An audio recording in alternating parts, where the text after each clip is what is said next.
안녕하세요. 저는 이제 여러분과 함께 앞으로 2시간 동안 법문서 작성에 대해서 개괄적으로 살펴보고 다음 2시간 동안 실제로 문서 작성을 해보는 시간을 갖게 된 유광혜입니다. 지금부터 이제 본격적으로 법문서 작성 강의에 들어가기 앞서서 간단한 강의 안내를 드리도록 하겠습니다. 이제 우리가 법문서라고 하면 여러 가지가 있지만은 그 중에서 주요 법문서를 살펴보면은 민사에서는 소장이 있겠죠. 소장을 제출하면 이제 상대방이 답변서를 제출하고 그리고 이제 서로 준비서면이 오가게 돼요. 형사에서는 이제 검사가 공소를 제기하게 되면은 변호인이 의견서를 내고 또 공판 준비서면을 내고 수사 단계에서는 변호인 의견서라는 내용으로 서류를 작성해서 내게 되고 재판에 들어가면 공판 준비서면을 내게 되죠. 그리고 변론이 끝나면은 변론 유지서 등을 제출하게 된다. 이렇게 하면 되겠고, 행정쟁송에 있어서는 행정심판 청구서가 있고, 또 행정쟁송에서는 무엇보다도 중요한 거는 처분의 집행력을 정지시켜 놓는 것이 중요하다. 그래서 집행정지신청서가 있어요. 소송에 들어가면은 소장이 있고 답변서가 있고 준비서면 등이 있죠. 헌법재판에 들어가면은 헌법소원심판 청구서, 위헌법률심판 재청신청서 등 이런 이제 주요 서류들이 있는데 저하고 여러분이 공부할 거는 이제 주로 행정 파트가 되겠습니다. 그 다음에 이제 여러분이 너무 잘 알고 계시겠지만은 주요 법률정보 검색 사이트를 보면은 판례는 역시 대법원 종합법률정보하고 헌법재판소 홈페이지에서 판례들이 소개되고 있죠. 그 밖에 이제 각종 여러분이 실무에 나가거나 이제 실무 실습에 나가게 되면은 문서를 직접 작성하셔야 되는데 그런 양식들이 굉장히 귀할 때가 있어요. 그런 때는 이제 대한법률구조공단 법률서식 사이트에 들어가면은 각종 양식과 또 간단한 내용들이 첨부되어 있기 때문에 얼마든지 참조해서 쓸 수가 있다. 이렇게 생각하면 되겠어요. 그 다음에 이제 법령이 특히 이제 시행령이나 시행규칙 같은 경우는 자주 바뀌기 때문에 최신의 법령을 검색한다든지 또는 처분 당시 법령을 검색하는 게 굉장히 중요한 문제로 부각되는 수가 있는데 가장 정확한 거는 법제처 국가법령정보센터에 들어가 가지고 검색하시는 게 좋겠다. 이런 말씀을 드리고 싶어요.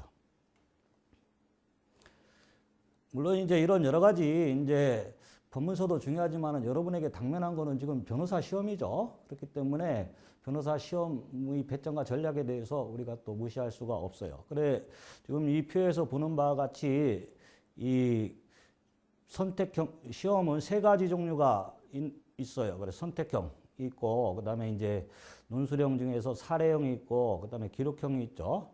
배점을 보게 되면은 여기 이제 파란 부분을 보면은 선택형이 이제 100점이고 그다음에 이 사례형이 200점이고 기록형이 또 100점 해가지고 비율이 1대 2대 1의 비율로 되어 있고 합계는 400점이고 이것이 이제 공법, 민사법, 형사법 이렇게 해서 쭉 같은 비율로 이제 배분되고 있다 이렇게 생각이 되고 그 다음에 이제 선택 과목은 이제 사례형만 보게 되죠. 그래서 선택 과목에서 만약에 이 160점의 40%가 안 나오면 그냥 꽈락이 되고 어떤 다른 복구 방법이 없어요. 그래서 여러분은 선택 과목을 잘 선택하셔가지고 이제 시험을 치르셔야 된다 이렇게 말씀드리고 싶고 그 밖에 나머지 과목들은 이제 사례형하고 기록형 있고 또 선택형이 있기 때문에 그중 하나를 다소 실패한다고 하더라도 다른 거에서 보충이 가능하다 이렇게 이제 생각하면 되겠어요.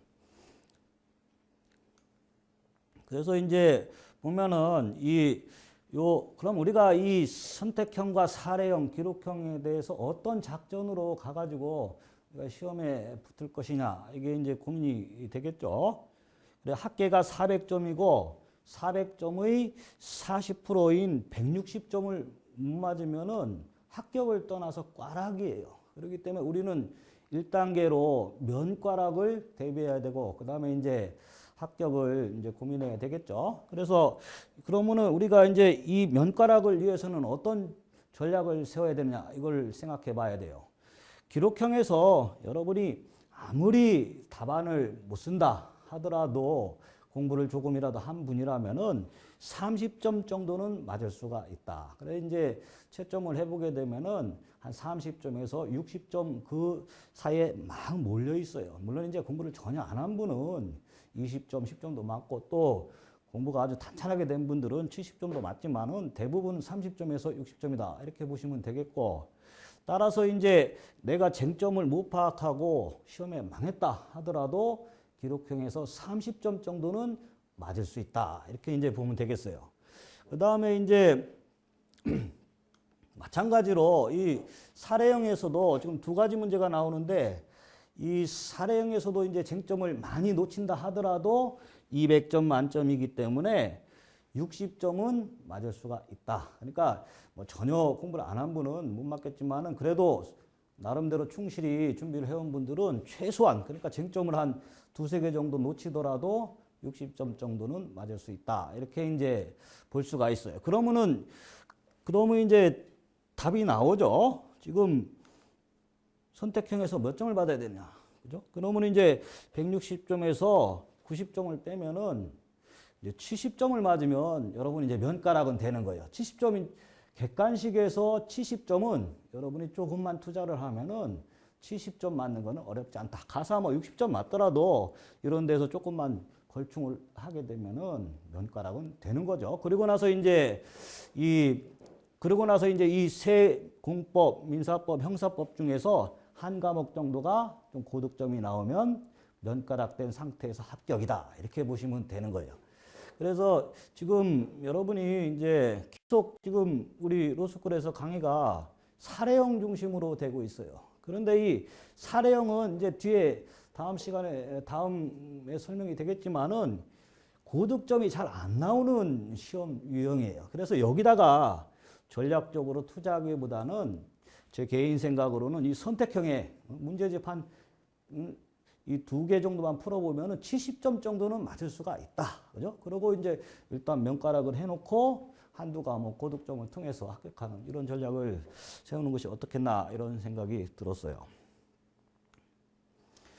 이제 뭐 변호사 시험에 대해서 대략 살펴봤고 그래서 우리가 법문서 작성해서 뭐 여러 가지 법문서를 작성해 보는 게 좋겠죠. 그렇지만은 저한테 주어진 시간이 4시간이에요. 그래서 이제 첫째 처음 2시간은 문수령하고 기록형 작성 요령에 대해서 살펴보고 또 강의하는 이제 사이버 캠퍼스에 이제 올라가게 돼요. 그리고 나서 이제 다음 2시간은 직접 우리가 기록형 시험 대비도 되겠죠. 기록형 시험 대비도 되고 또 여러분이 이제 실무 실습 여름방학에 나가게 되면은 바로 또 변호사들이 시킬 수가 있어요. 소장 작성해봐라. 그러면 이제 그 훈련을 위해서 소장 작성을 약 1시간 정도 하고 그리고 이제 강평을 1시간 하는 걸로 해가지고 이제 저희 강의가 이루어지게 됩니다.